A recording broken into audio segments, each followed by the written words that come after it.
You wake up to silence, complete silence. The year is 1348. The Black Death has swept through London like wildfire. Everyone is dead. Everyone but you. You have 3 days of food left. No modern medicine. No technology. No one coming to help.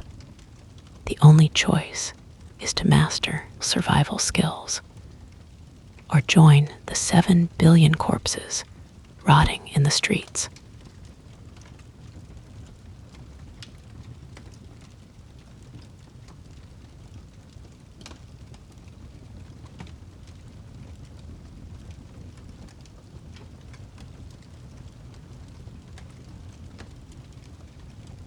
Chapter 1.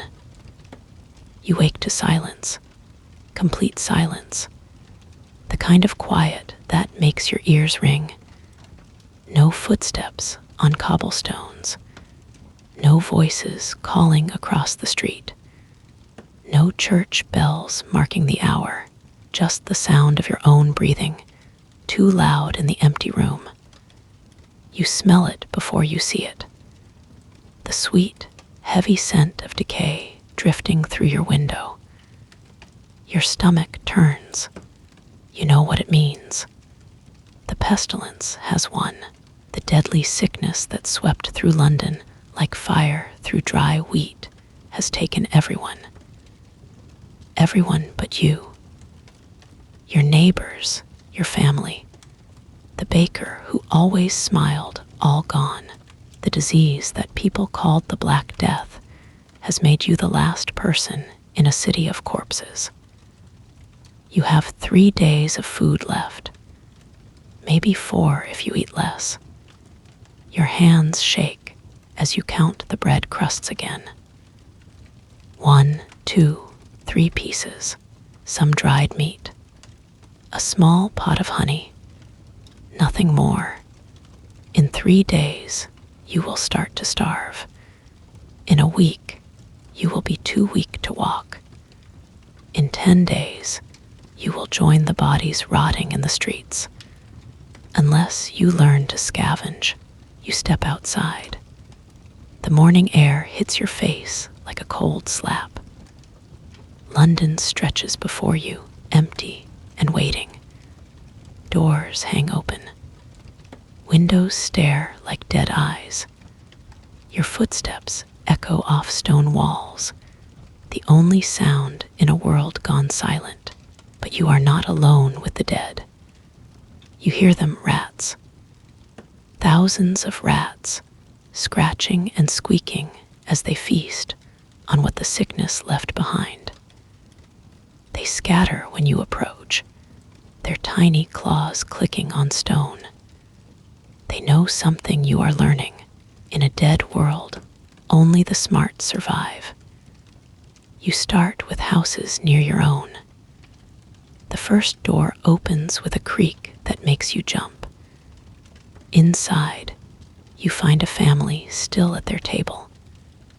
The mother's hand rests on a loaf of bread. The father holds a cup of ale. They died so quickly, they did not even fall. You want to run. You want to cry. You want to close your eyes and pretend this is not real. But your stomach growls, and you choose to live. You take the bread first. It is still soft, still good. The ale smells sour, but it is liquid. You wrap both in cloth and move to the next house. Then the next. House by house, you learn the rules of scavenging. Take only what you need today. Remember where you found more. Hard bread lasts longer than soft bread. Dried meat lasts longer than fresh meat. Salt keeps food from spoiling. Honey never spoils at all. Stay away from the sick rooms. The smell tells you which rooms are dangerous. Trust your nose more than your eyes. Move quickly. The longer you stay near the dead, the more likely you are to join them. You fill your bag with bread, dried fish, and small pots of preserved fruits. In one house, you find a wheel of cheese wrapped in cloth. In another, a jar of pickled vegetables. Each discovery feels like a victory against death itself. But then you hear something that makes your blood run cold. Footsteps, not yours. You freeze in the doorway of a baker's shop. Someone else is moving through the streets. Someone else has survived. Your heart pounds so hard you think it might give you away. The footsteps stop. You hold your breath. Then you hear a voice, thin and cracked. Hello. Is someone there? You have a choice. Answer, and risk meeting someone who might take your food, your shelter, your life. Or stay silent and remain alone in a world of the dead. You choose silence. The footsteps move away, fading into the empty streets. You are alone again, but you are alive. And you have learned something important about survival. Sometimes the living are more dangerous than the dead. You return home as the sun sets, your bag heavy with food. You have enough for a month, maybe more. You have learned to scavenge without dying. You have learned to make hard choices, but as you organize your supplies, you notice something that makes your stomach drop. The nights are getting colder. Winter is coming, and your little house has thin walls and no fireplace big enough to heat it. You have solved the problem of food. Now you need to solve the problem of shelter. So far, you have learned the first rule of being alone. Take only what you need, but know where to find more. Tomorrow, you will learn the second rule. Choose your fortress wisely. Chapter 2. Shelter. The cold wind cuts through your thin walls like a knife through cloth. You shiver under every blanket you own, but it is not enough. Winter will kill you as surely as starvation. You need a fortress, a place with thick walls and a strong roof, a place where you can survive the cold months ahead. You think of the great castle on the hill, stone walls thick as a man is tall, towers that reach toward the sky, but castles are too big, too hard to heat, too many rooms to defend. You would freeze in a castle, lost in its endless halls. You think of the wealthy houses near the market, big fireplaces and glass windows. But houses like these have too many ways for enemies to enter, too many neighbors who might return, too many memories of the families who died there. Then you remember the monastery outside the city walls, the place where monks lived and kept books. A religious library where holy men spent their lives copying and preserving knowledge. You visited once as a child, amazed by the thick stone walls and the peaceful quiet. You walk there as the sun rises, frost crunching under your feet. The monastery sits on a small hill, surrounded by a wall as high as your head. The gates hang open, creaking in the wind. Inside, you find exactly what you hoped for. Stone buildings arranged around a central courtyard. A chapel with high windows that let in light. A dormitory where the monks slept. A kitchen with a massive fireplace. And best of all, a well in the center of the courtyard. Water, clean, fresh water that never runs dry. You lower the bucket and hear the splash far below. When you pull it up, the water is clear and cold. You drink deeply, tasting the sweetness of life itself. The kitchen fireplace is big enough to roast a whole pig. The chimney draws well, pulling smoke up and out without filling the room. You build a small fire and feel the warmth spread through your bones, but it is the dormitory that makes you smile. 20 small rooms, each with a narrow bed and a wooden desk. Each room has a tiny window and a door that closes tight. You can heat one room easily. You can defend one room if you must. You can live in one room while the rest of the monastery stays cold and empty. You choose a room near the kitchen, close enough to the fireplace to stay warm, close enough to the well to get water, close enough to the gates to hear if anyone comes.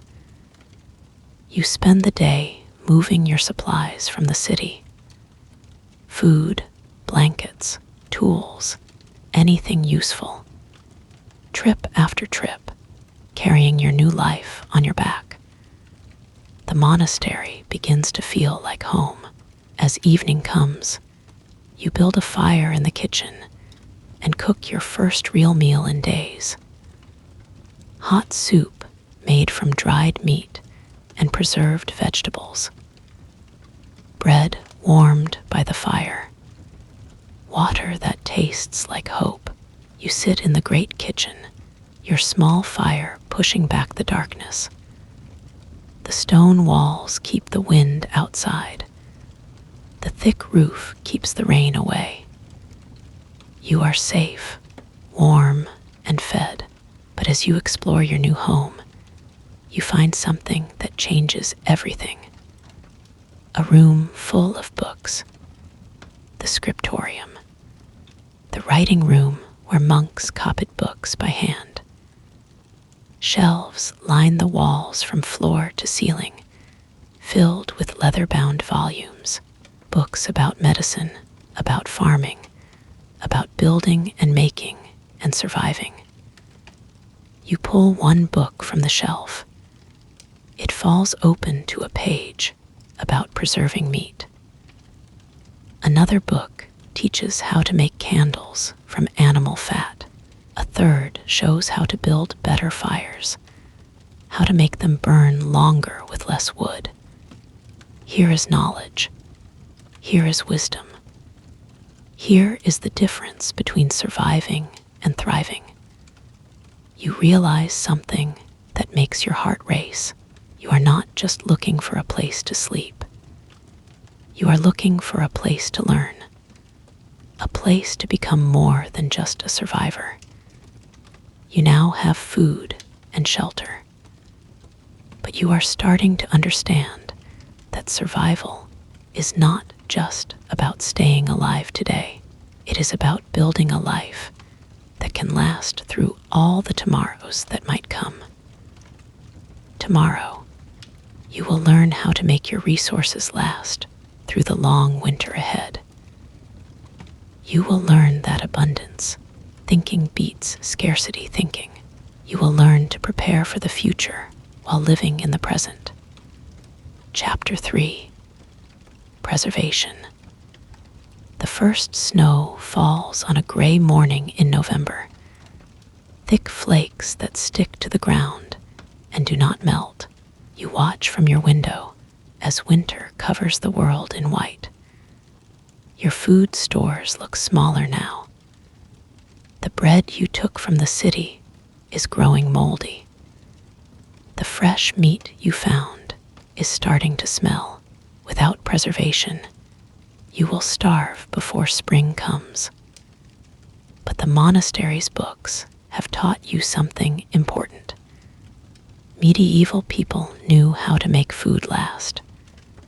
They had to. They lived through winters, just like this one. with no fresh food for months. You start with the bread. The moldy pieces go to the pigs that still wander the monastery grounds. The good pieces you slice thin and place near the kitchen fire. Day by day, you dry them into hard biscuits that will keep for months. Next comes the meat. You cut it into long strips and hang them in the smokehouse you found behind the kitchen. You build a fire of oak wood, letting it burn down to coals that make thick, white smoke. The smoke dries the meat and gives it a flavor that makes your mouth water. You learn to love the smell of wood smoke. It means food that will not spoil. It means surviving winter. It means you are learning to think like someone who plans for tomorrow. The vegetables are harder. Fresh vegetables rot quickly, and you have many. But the books show you the way. You dig a root cellar in the monastery's garden, a hole in the ground, lined with stones, covered with wooden boards and dirt. The earth keeps the temperature steady, not too hot, not too cold. Down in the root cellar, you store turnips, carrots, and onions, vegetables that keep for months in the cool darkness. You wrap apples in cloth and lay them in baskets. You bury pots of preserved foods in the earth itself. But it is the salt that changes everything. You find barrels of salt in the monastery's food storage. Salt that the monks used to preserve their food. White crystals that look like snow, but taste like the sea. You learn to pack meat in salt, to soak vegetables in salt water, to turn fresh food into food that lasts. The granary teaches you about abundance thinking. The food storage building where grain was kept shows you how medieval people planned ahead. They did not just store food for next week. They stored food for next year. You count your supplies as December arrives. Smoked meat for 4 months. Dried vegetables for 3 months. Hard bread for 2 months. Preserved fruits for the whole winter. You have enough. More than enough. But as you organize your supplies in the cold storage rooms, you notice something terrifying. Tracks in the mud outside the monastery walls. Boot prints that are not yours. Someone has been watching you. You are not as alone as you thought. You spend the next day checking your defenses. The monastery walls are strong, but the gates are old wood that could be broken. You drag heavy stones to block the main entrance, leaving only a small door that you can bar from inside. You move your most precious supplies to the room where you sleep. Your best food, your warmest clothes, your sharpest knife. If someone comes, you want to be ready. The tracks do not return, but you know they were there. You know someone else is trying to survive in this dead world. Someone who might be hungry enough to take what you have worked so hard to preserve. You realize that being alone is starting to affect your mind.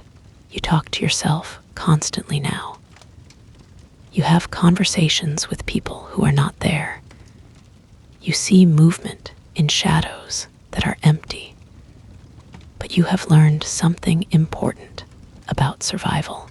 Preservation is not just about making food last. It is about making hope last. It is about believing that tomorrow will come, and the day after that, and the day after that. 3 months in, You have mastered the basics: food, shelter, and preservation. You have learned to think beyond today, to plan for seasons and years. You have learned that survival is not about having enough for now. It is about having enough for all the nows that have not happened yet. But as you check your supplies one cold morning, you notice something that makes your heart race. A cut on your hand from yesterday's work is red and swollen. It throbs with pain that shoots up your arm. You need medicine, and you need to learn how to heal yourself, because there are no doctors left in the world. Tomorrow, you will learn that knowledge is survival. You will learn that understanding why things work is more important than following rules. You will learn to become your own doctor in a world where you are your own everything. Chapter 4. Medicine. The cut on your hand throbs like a heartbeat. 3 days now. The skin around it burns red and hot. You press your palm against the cool stone wall of the monastery. The fever makes everything swim. Your head pounds with each step down the empty street. The apothecary shop stands before you like a puzzle. Dried herbs hang from the ceiling in bundles. They smell sharp and earthy, some sweet, some bitter enough to make your nose wrinkle. You know nothing about medicine, but you know about death. The infection climbs your arm like fire. Red lines trace under your skin. You have maybe 2 days before it reaches your heart. Behind the wooden counter, clay pots line the shelves. Each one holds secrets: healing or poison, life or death. You cannot tell which. Your fingers shake as you lift the first jar. The powder inside smells like old flowers. You set it down. Try another. This one burns your nose like pepper. You remember the old woman who lived next door. Before the plague took her, she grew herbs in her garden, told you their names while you helped her weed.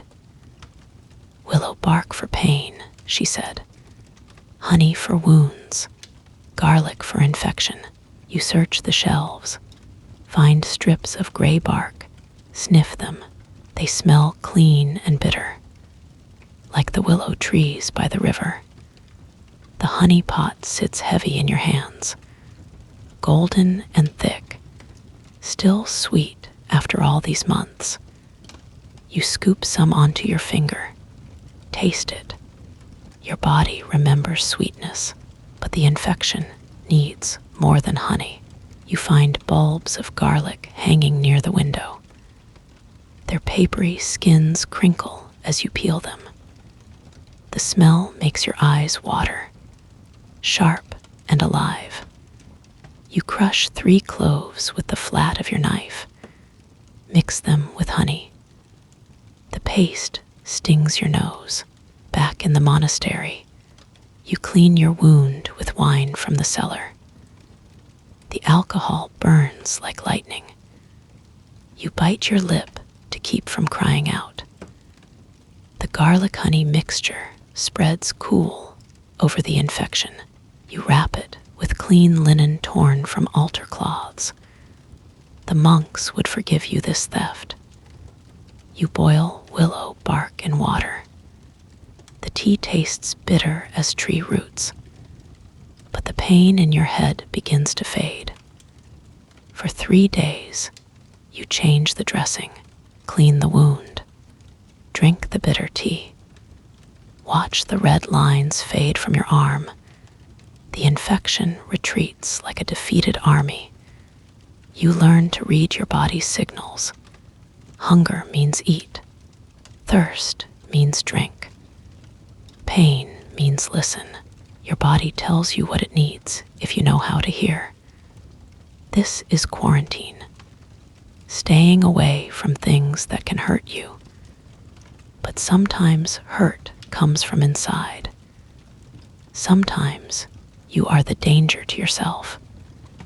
You make lists of safe plants, draw pictures of their leaves, note their smells and tastes. Knowledge becomes your new medicine.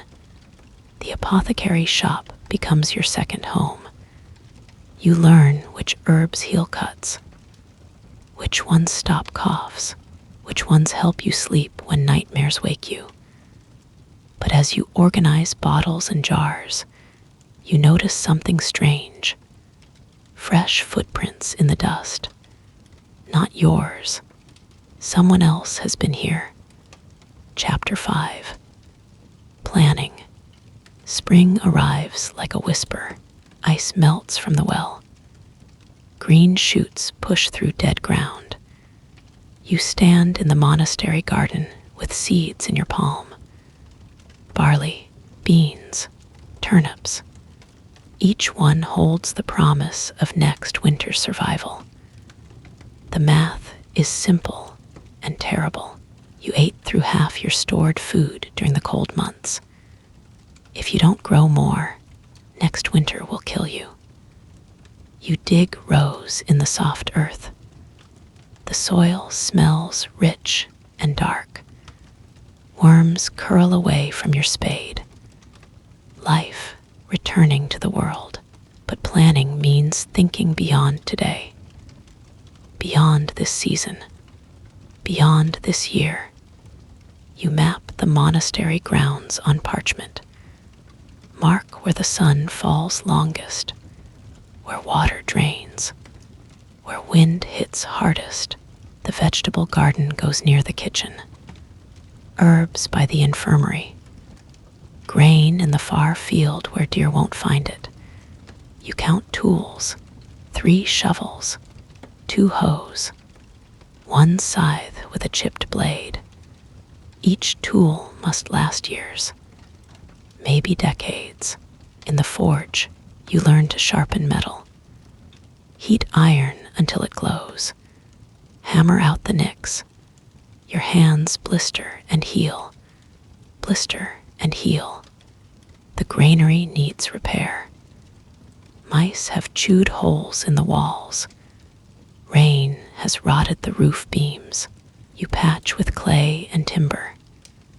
Build shelves for next harvest. Siege stores. That's what the old books call them. Food kept in castles for emergencies. Emergency supplies to last through war or famine.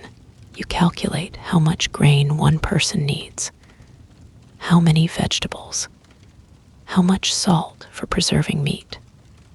Numbers that mean life or death. The bees in the monastery garden have survived winter. Their hives hum with new life. Honey for medicine, wax for candles, both precious as gold. You learn their rhythms, when they work, when they rest, how to take honey without anger, how to leave enough for their survival too. Planning means thinking like a village, but you are the whole village, farmer and baker, smith and carpenter, doctor and teacher. Some days the weight of it crushes you. All these skills to learn, all these systems to maintain, all these failures that mean death. But other days you feel the satisfaction of seeds sprouting, of tools working, of plans becoming reality. You mark seasons on a calendar carved in stone. Spring for planting, summer for tending, autumn for harvest, winter for planning next year. The monastery becomes a machine, each part working with the others. Garden feeding granary, forge maintaining tools, well watering everything. You are not just surviving anymore, You are building something sustainable, something that could last. But sustainability has a dark side. You calculate how many rabbits you can trap before the population crashes, how many fish you can catch before the pond empties. The world feels smaller now, finite. Every resource has limits. Every system has breaking points. Late at night, you study maps by candlelight, mark other monasteries, other granaries, other places where survivors might gather. The numbers tell a story. This monastery can support one person well, 2 people barely, 3 people not at all. If others come, you will have to choose. Share and risk starvation, or protect what you have built. Your careful planning reveals a disturbing truth. You are not planning for survival anymore. You are planning for dominion over a dead world. The weight of that realization follows you into sleep and into dreams where you are no longer alone. Chapter 6. Psychology. The conversations start small. Good morning, chickens. Nice work today, hands. Thank you for the meal, Earth. Talking to animals feels normal. Talking to tools feels practical. Talking to yourself feels necessary. But now you answer back. How was your sleep? You ask the mirror. Not bad, you reply. Strange dreams, though. The monastery echoes with 2 voices, both yours. One asking questions, one providing answers. You know this isn't healthy. You know isolation does things to minds, but knowledge and stopping are different things. The silence between conversations grows heavy, oppressive, like a weight on your chest. You create routines to fill the quiet. Morning prayers to know God. Evening songs to no audience. Meals set for 2 even though you eat alone. The second plate gives you comfort. Someone to share the day with. Someone to tell about the hawks circling overhead. Someone to worry about the storm clouds gathering. You know the second plate is empty. You know the second voice is yours, but the knowing and the feeling live in different parts of your mind. Some days you forget which voice is which. You argue with yourself about the best way to plant turnips. Get angry when you disagree. Storm off in frustration.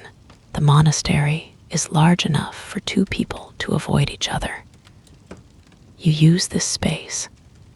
Sleep in different rooms when you're angry with yourself. Books become conversation partners. You read aloud to the empty chapel, discuss philosophy with ancient authors, debate theology with long-dead monks. The sound of your voice reading fills the space between your ears, creates the illusion of company, of minds meeting across centuries. But reading voices are not living voices. They cannot respond to your questions, cannot argue with your ideas, cannot surprise you with new thoughts. You begin to hear things, footsteps in distant corridors, voices calling your name, laughter echoing from empty rooms. Your mind creates the company it craves, fills the silence with phantom sounds, peoples the emptiness with imaginary friends. You know these sounds are not real. You search for their sources, find nothing, but the knowing doesn't make them stop. The worst moments come at dusk, when shadows grow long and the world feels full of watching eyes. When loneliness becomes a physical ache in your chest, you light more candles than you need, fill the monastery with warm light, drive away the shadows that might hide intruders who aren't there.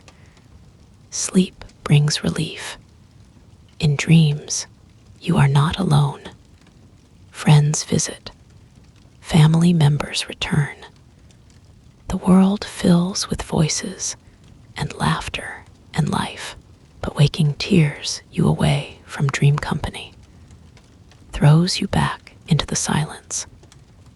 Each morning feels like losing everyone all over again. You develop strategies. Physical exercise to tire your body, mental puzzles to occupy your mind, creative projects to give your hands purpose.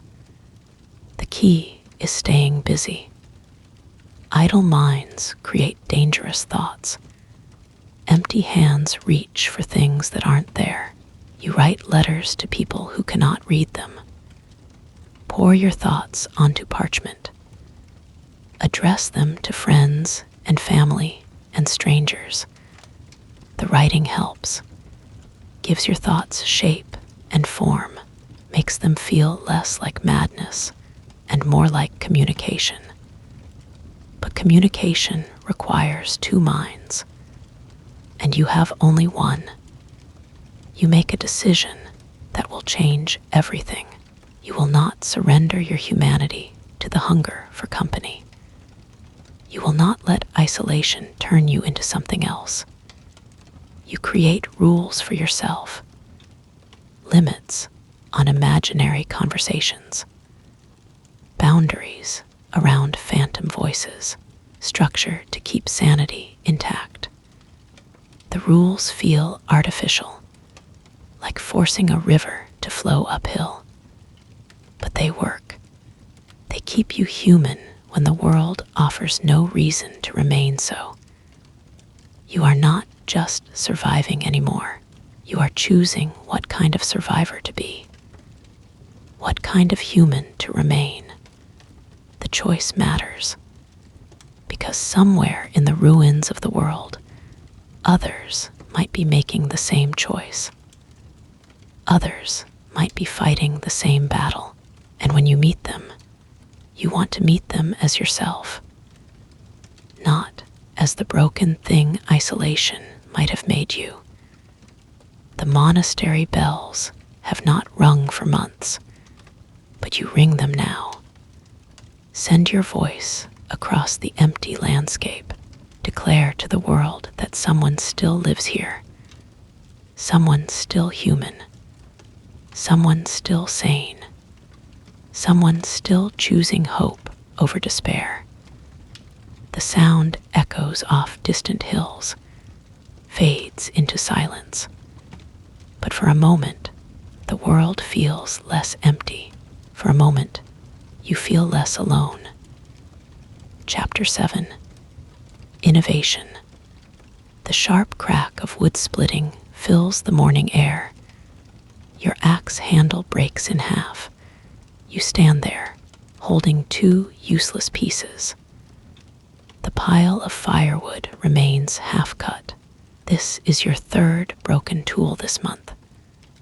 The hammerhead came loose last week. Your water bucket split 2 days ago. Everything around you is slowly falling apart.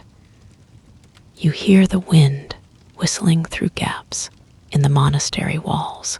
Winter will return in 4 months. Without tools, you cannot prepare. Without preparation, you will not survive. But something strange happens as you stare at the broken axe. Instead of panic, you feel curious. How did medieval people fix their tools? What did they use when nothing worked? You walk to the old workshop behind the monastery kitchen. Dust covers everything. Rusty metal pieces lie scattered on wooden tables. The smell of old leather and cold metal fills your nose. Your fingers trace the rough surface of an ancient grinding stone. You push it with your foot. It turns slowly, making a low grinding sound. Still works. You pick up the broken axe handle. The wood cracked where it joins the metal head. You need to attach the metal to new wood. But how? You remember something from the monastery's books. Medieval people used wedges. They split wood, then hammered small pieces into gaps. This made tight connections. You find a piece of oak in the corner. It feels heavy and solid. You use a knife to cut it roughly into shape. The blade bites into the wood with each careful stroke. Your hands shake slightly. This is harder than you expected, but each cut teaches you something new. The wood has a grain that runs in one direction. Cut with the grain, and it splits cleanly. Cut against it, and it fights back. Hours pass. The sun moves across the workshop floor. Sweat drips down your face, but slowly, a new handle takes shape. You test the weight in your hand. It feels different from the old one. Heavier, more solid. You slide the metal head onto the wood. It fits, but loosely. Now comes the clever part. You cut a thin wedge from another piece of wood. You tap it into the gap between metal and wood. Each gentle hammer blow drives it deeper. The connection gets tighter. You hold up your creation. It looks rough compared to modern tools, but it feels strong. You swing it carefully through the air. The balance is good. Outside, you test it on a log. The blade bites deep. Wood chips fly. The handle holds firm. You have created something that works, but creating one tool shows you how much you do not know. You need better ways to cut metal. You need to understand how to make things that last. You need to think like someone who builds, not just someone who uses. Over the following weeks, you experiment.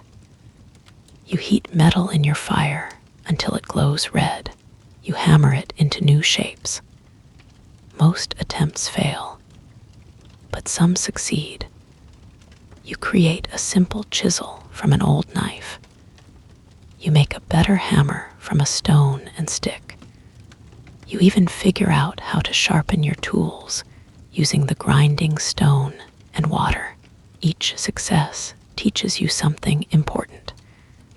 You are not just surviving anymore. You are creating solutions that never existed before. You are becoming your own civilization. The smell of hot metal becomes familiar. The sound of hammer on anvil creates a rhythm in your days. Your hands grow skilled at holding tools steady while you work. But your greatest innovation comes by accident. You are trying to fix your water bucket. The wooden bottom keeps leaking. You try everything: clay, cloth, even tree sap. Nothing works. Then you remember something about medieval buildings. They used lead to seal joints. You do not have lead, but you have something else: melted metal from broken pots. You heat the metal until it flows like thick water. You pour it carefully into the cracks. It cools quickly, forming a perfect seal. You fill the bucket with water. No leaks. You step back and look at what you have created. This bucket is better than the original. It will last longer. It works better. You have improved on medieval technology. using only medieval materials.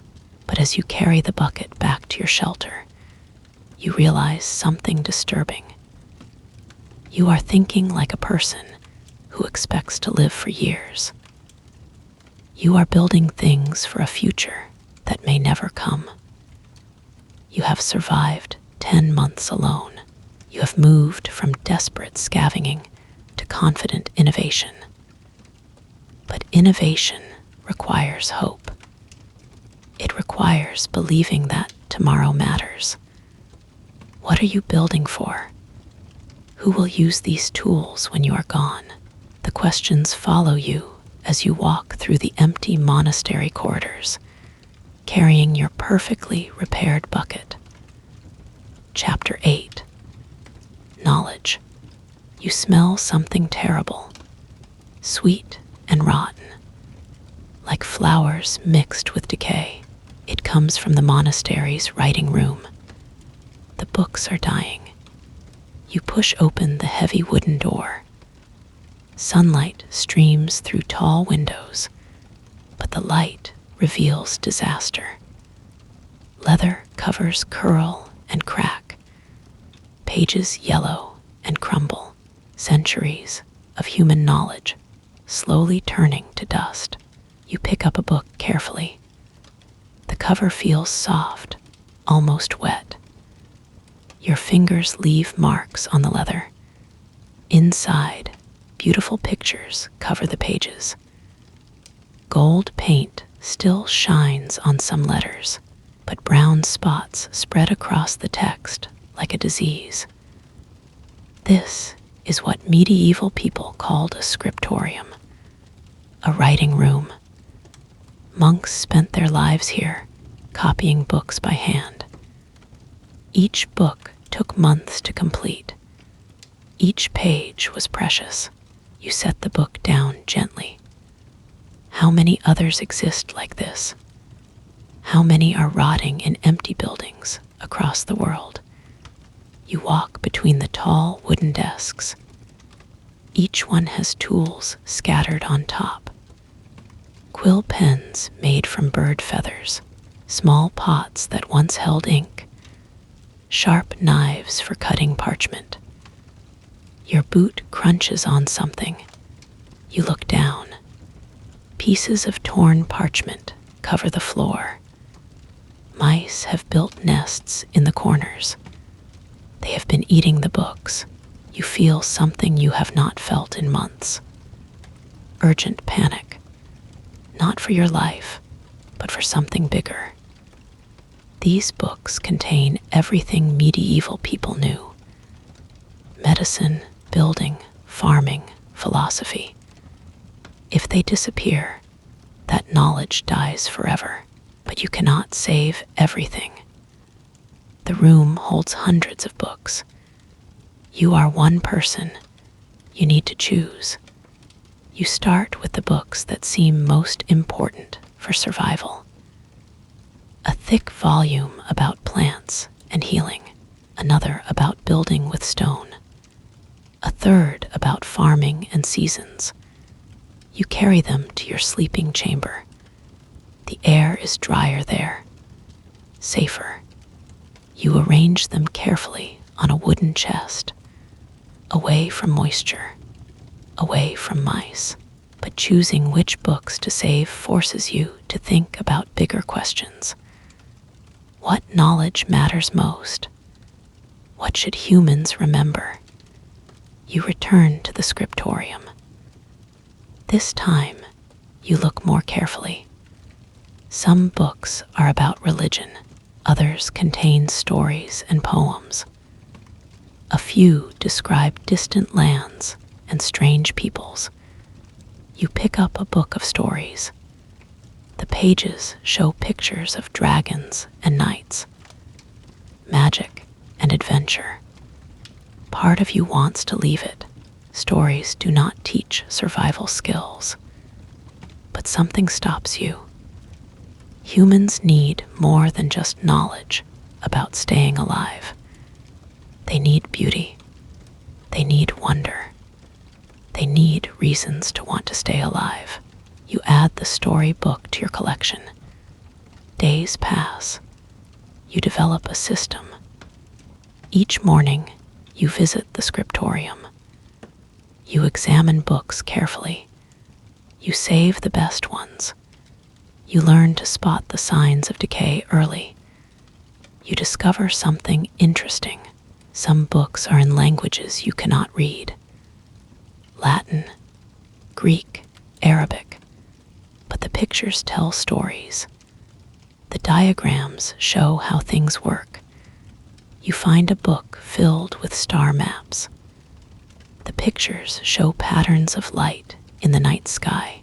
You take it outside after dark. You hold it up to the real stars. The patterns match perfectly. Medieval people knew the sky. They used stars to navigate. They used moon phases to plan farming. They understood cycles that connected Earth to heaven. You spend hours studying these astronomical diagrams. You learn to identify major constellations. You understand how the stars move through seasons. This knowledge makes you feel connected to something larger than your small survival world. But the most important discovery comes when you find a book about writing itself. It shows how to make ink from plants, how to prepare parchment from animal skins, how to cut quill pens properly. You realize something profound. You are not just saving knowledge. You need to preserve the ability to create new knowledge. You need to keep the tools of thinking alive. You set up a small writing desk in your chamber. You practice cutting quill pens. You experiment with making ink from berries and soot. Your first attempts are clumsy, but slowly you improve. You begin copying the most important passages from fragile books. Your handwriting is rough compared to the monk's elegant script, but it is readable. It will last. Each word you copy by hand feels significant. You are not just preserving information. You are keeping alive the human habit of recording thoughts, of passing knowledge to future generations. But as you work, you face a troubling question. Future generations of what? You are the last person on Earth. Who will read these books after you die? You continue copying anyway. Something deep inside tells you this matters. Even if no one reads your work, the act of preserving knowledge keeps something essentially human alive. The smell of fresh ink becomes familiar. The scratch of quill on parchment creates a gentle rhythm. Your chamber fills with carefully copied books. You are becoming a library of one, but late at night, when the copying is done, you sometimes wonder, are you preserving human knowledge? Or are you just keeping yourself busy while the world ends? The question haunts you as you fall asleep, surrounded by books that might outlast you, carrying wisdom to readers who may never exist. Chapter 9. Legacy. You stand on the monastery's highest tower. The wind carries the scent of spring flowers. Below you, fields stretch to the horizon. Empty, waiting. 15 months have passed since you woke up alone. You have learned to survive. You have mastered medieval skills. You have preserved knowledge. But today, you ask yourself a different question. What will remain after you die? Your food stores will rot. Your tools will rust. Your books will crumble. In 100 years, no trace of your survival will exist. unless you build something permanent. You climb down from the tower. Your feet echo in the stone corridors. You walk to the monastery's garden. Weeds have taken over the old vegetable plots, but the fruit trees still grow. Their roots run deep. You kneel and touch the rich soil. It smells of earth and growing things. This ground fed monks for centuries. It could feed people again. If people ever return, you begin to dig, not just for this season's food, but for something that will outlast you. You plan an orchard, apple trees, pear trees, nut trees, plants that will grow for decades. The work is hard. Your hands blister. Your back aches. But each tree you plant is a bet on the future, a message to people who may never come. You dig holes deep and wide. You mix good soil with compost from your food scraps. You plant young trees carefully. You water them daily. You protect them from rabbits and deer. But trees are just the beginning. You have bigger plans. You return to the monastery's library. You study books about building with stone. Medieval people constructed things that lasted centuries. Cathedrals, bridges, castles. You need to understand their methods. The books show you how to cut stone properly, how to mix mortar that will not crumble, how to build walls that will stand for generations. The knowledge is complex but clear. You begin with something simple: a stone wall around your orchard, protection for the trees, but also practice for bigger projects. You select stones carefully. Each one must fit perfectly with its neighbors. You mix mortar from lime and sand. You lay each stone with patience. No rushing. No shortcuts. The work takes weeks. Your hands grow skilled at judging weight and balance. You learn to see how stones want to fit together. The wall rises slowly but steadily. When finished, it stands chest high. Solid, beautiful. It will protect your trees for decades. But more importantly, it proves you can build permanent things.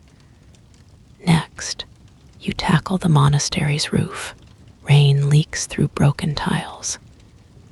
If you do nothing, the building will slowly collapse. All your preserved books will be destroyed. You climb carefully onto the steep roof.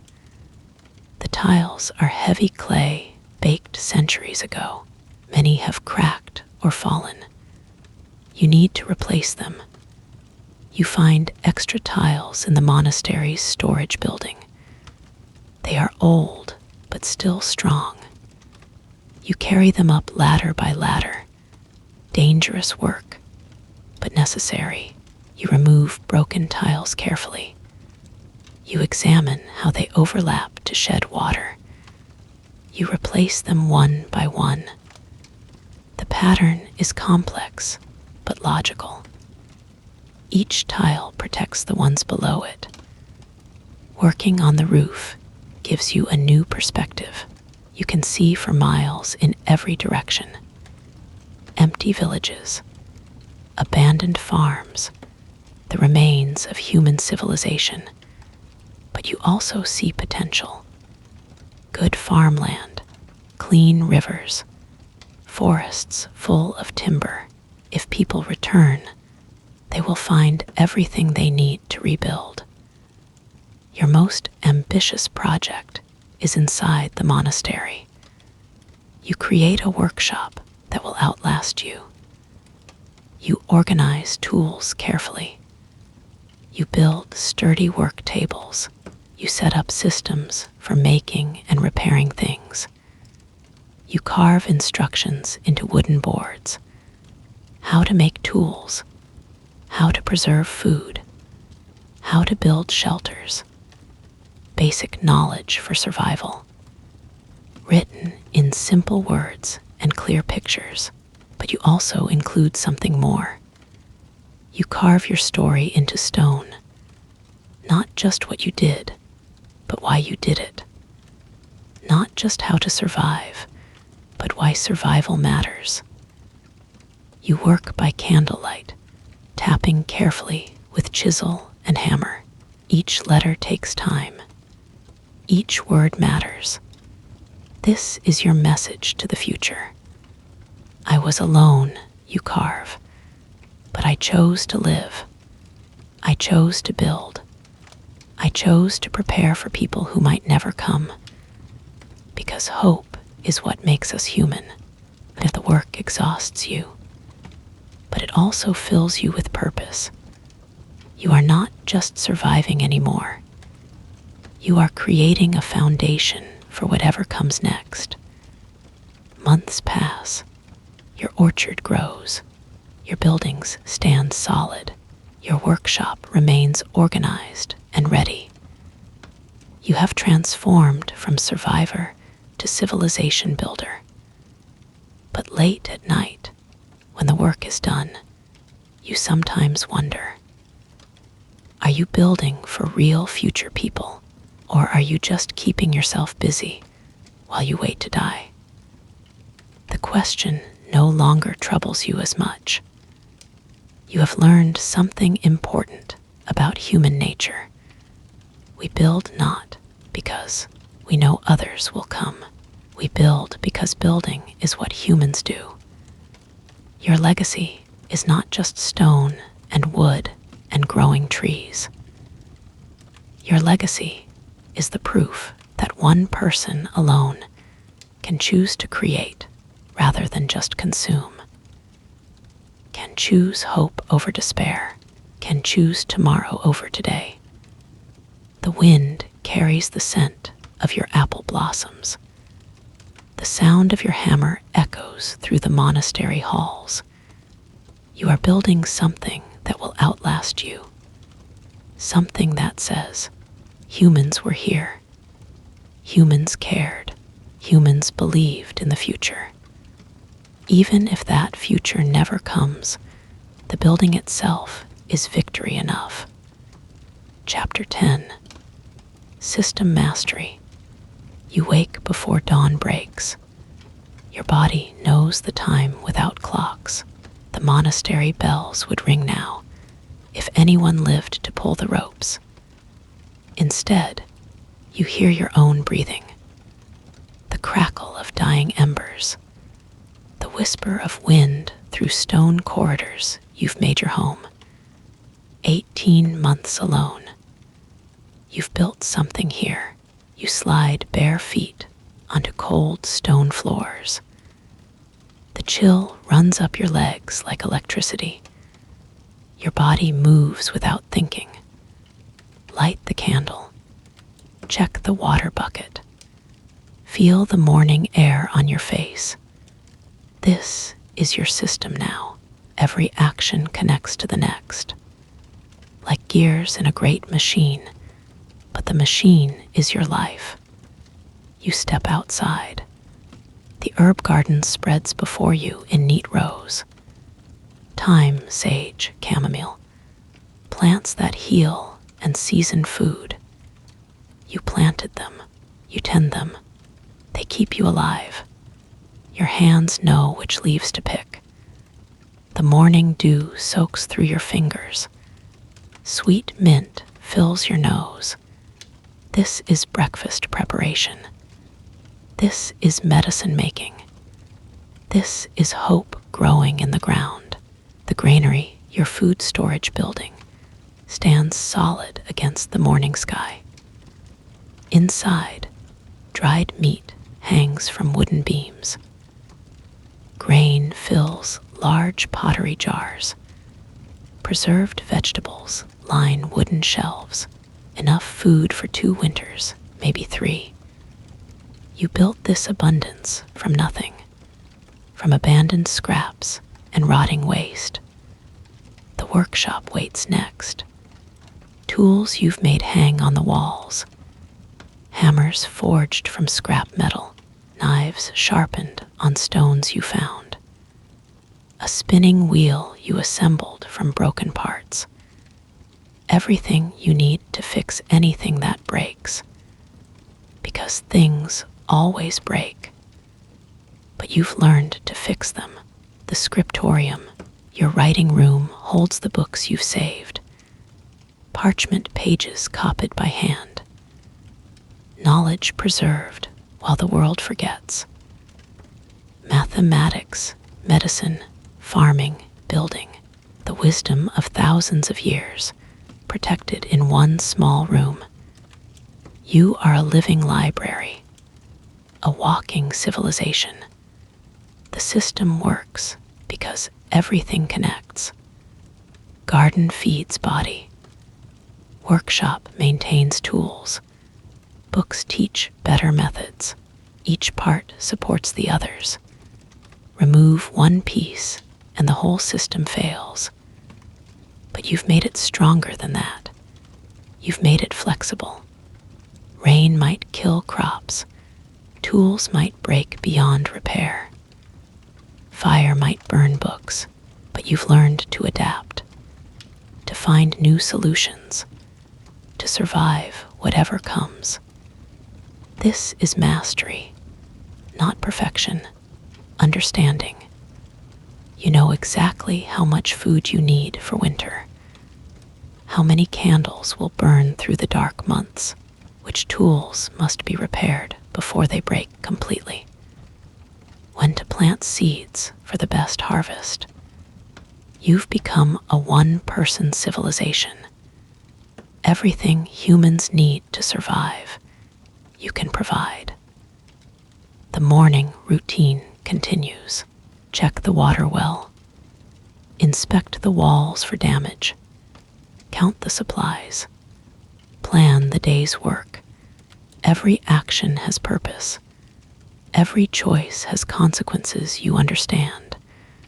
But something feels different today.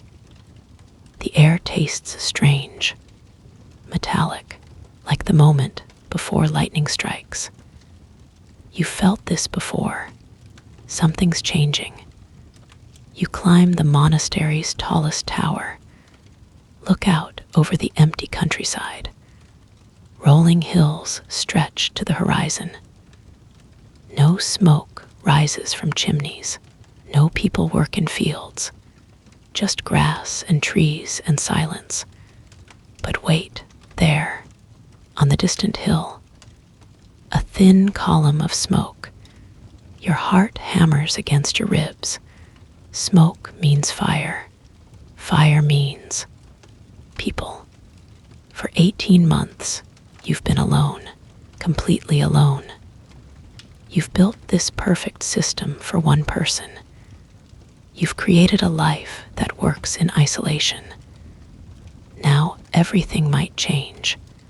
You grip the stone wall. Your knuckles turn white. Part of you wants to hide, to pretend you saw nothing. Your system works. Your life is safe. Why risk it?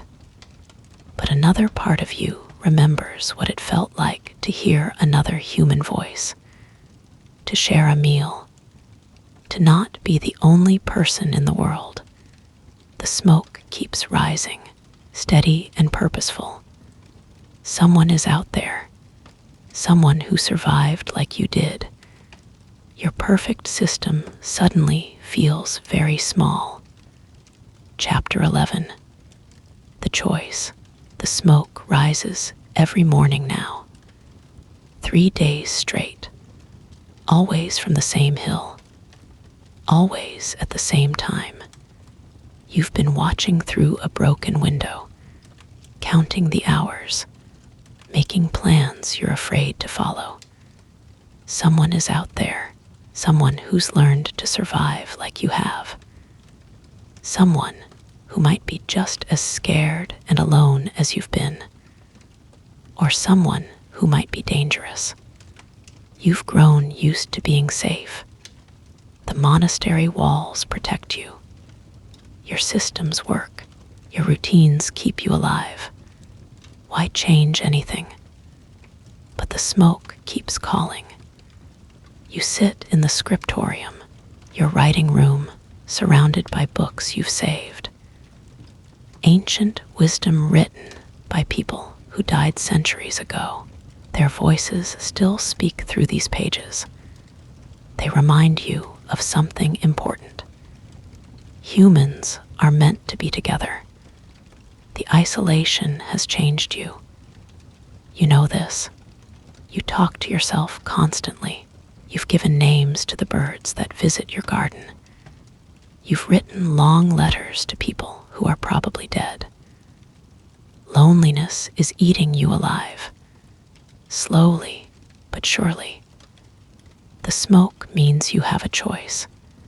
Stay safe and die alone, or risk everything to find another human being. Your hands shake as you pack supplies, travel food, basic tools, a few precious books, medicine, everything you might need for a journey, everything you might need to never come back. The weight of the decision crushes down on you. 18 months of perfect systems, 18 months of hard-won safety. You could lose it all, but you could also find something more valuable than safety. You could find hope. The morning comes gray and cold. Frost covers the ground like scattered diamonds. Your breath makes clouds in the air. Perfect weather for staying inside, for keeping to your routines. Instead, you walk outside. Lock the monastery door.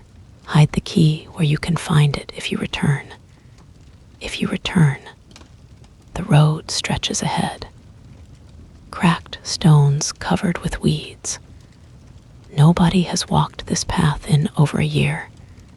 Your footsteps echo in the silence. Each step takes you further from safety. Each step brings you closer to the unknown. The hill with the smoke is 5 miles away. Far enough to be dangerous. Close enough to reach before dark. You've planned the route carefully. Found places to hide if needed. Escape paths if things go wrong. But you can't plan for what you'll find. The climb is harder than expected. Your legs burn. Your chest aches. 18 months of safe living have made you soft. But you keep climbing. The smoke guides you upward. Near the top, you smell it. Wood smoke mixed with something else. Cooking food. Real food prepared by human hands. Your heart pounds so hard you can hear it in your ears. You creep to the edge of the clearing. Stay hidden behind thick trees. Look down at what you found. A small camp, neat and organized. A fire pit with fresh coals, drying racks for meat. A simple shelter built from branches and cloth. And sitting by the fire, stirring a pot of something that smells like heaven, is another person, a woman, maybe 40 years old. Gray hair pulled back, clothes patched but clean. She moves with the same careful efficiency you've learned. Every motion has purpose. She's alone too, a survivor like you. You could watch her forever. Just knowing another person exists feels like a miracle. But watching isn't enough. You step into the clearing. Make enough noise to announce yourself. Don't want to scare her. She spins around. Her hand goes to a knife at her belt. Her eyes are wide with shock and fear. "Hello," you say. Your voice sounds strange, rusty from disuse. She stares at you. Seconds pass like hours. Then tears start streaming down her face. "I thought," she whispers, "I thought I was the only one left." You sit together by the fire. Share her soup. It's the best thing you've ever tasted, not because of the recipe, but because someone else made it. She tells you her story, how she survived, where she's been, what she's learned. Her voice is music after 18 months of silence. Her name is Sarah. She was a teacher before the plague. She's been alone for almost 2 years. She's built systems like yours, learned skills like yours, survived against impossible odds, just like you. But she's also found something you haven't. Other survivors. Small groups scattered across the land. People who learned to live again after everything ended. "There are more of us," she says. "Not many, but enough." She offers you a choice. Come with her. Meet the others. Help build something new from the ashes of the old world. Or go back to your monastery. Keep your systems. Stay safe and alone. The fire crackles between you. The decision hangs in the air like smoke. You think about your perfect systems, your safe walls, your carefully planned routines, everything you've built to survive. Then you think about Sarah's smile, about other voices you haven't heard, about the possibility of building something bigger than just staying alive. The choice isn't really about safety anymore. It's about what kind of person you want to be. A survivor who lives alone, or a human who chooses to hope. Chapter 12. The New World. You wake to the sound of human voices. Laughter, conversation, the rustle of people starting their day. 3 months since you left the monastery. 3 months since you chose hope over safety. The settlement spreads around you. 37 people now, each one a survivor. Each one carrying skills learned in isolation.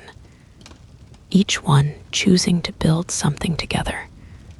You roll out of your simple bedroll. The morning air is crisp, clean. You can smell cooking fires and fresh bread. Someone is already working in the communal garden. This is your new system, not built for one person, but for everyone. You walk through the settlement.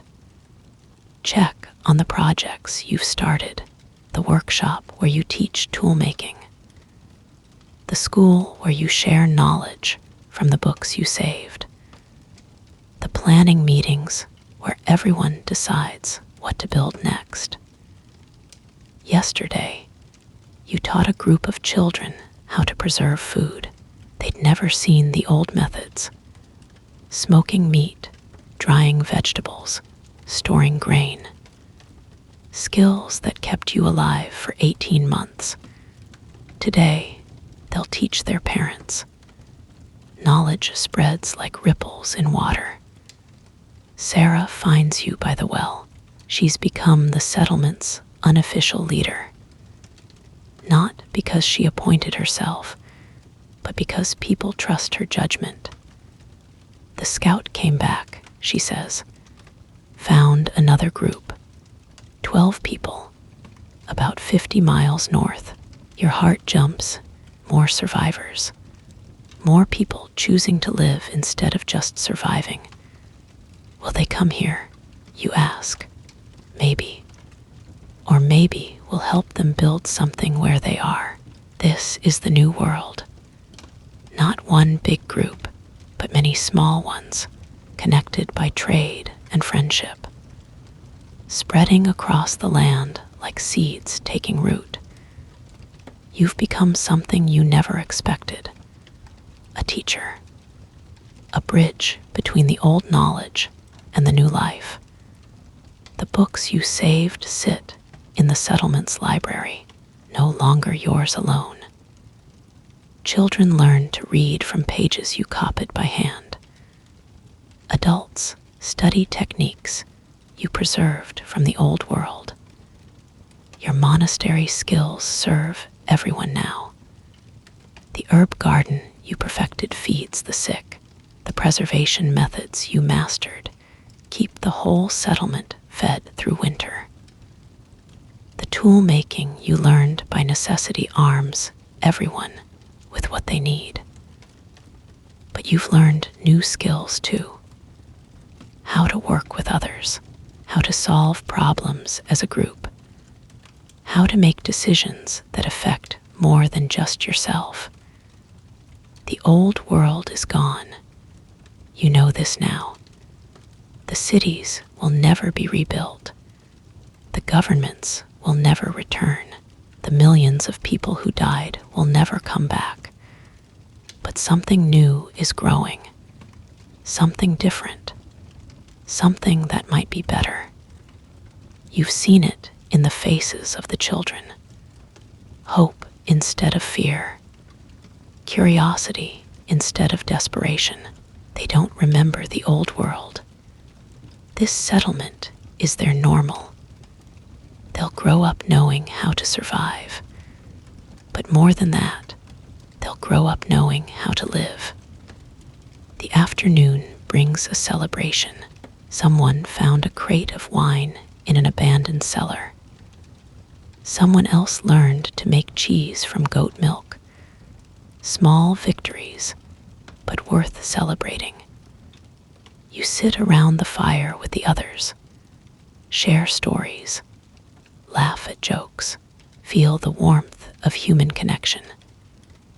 Marcus, a former engineer, talks about the water system he's designing. Clean water for everyone. Elena, who was a farmer, describes the new crops she wants to try. Ideas flow like the wine. Tomorrow, you'll start teaching a new group. People who just arrived from the south. They bring different skills, different knowledge, different ways of thinking. The settlement grows stronger with each addition. You look around the fire, at faces lit by dancing flames, at people who survived the worst catastrophe in human history, at the beginning of whatever comes next. 2 years ago, you thought survival meant staying alive. Now you know it means something bigger. Survival means choosing to be human, even when it's dangerous, even when it's hard, even when it would be easier to stay safe and alone. You've become part of something larger than yourself, not just a survivor, but a builder. Not just someone who escaped the end of the world, but someone who helps create the new one. The fire burns low. People start drifting to their beds, but you stay a little longer, looking up at the stars, thinking about tomorrow's lessons, about next year's harvest, about the children who will grow up in the world you're building. You entered this journey as a victim of catastrophe. You emerge as the author of humanity's next chapter. The last person on earth is gone. In their place stands someone new, someone who learned that the greatest survival skill isn't staying alive. It's choosing to truly live.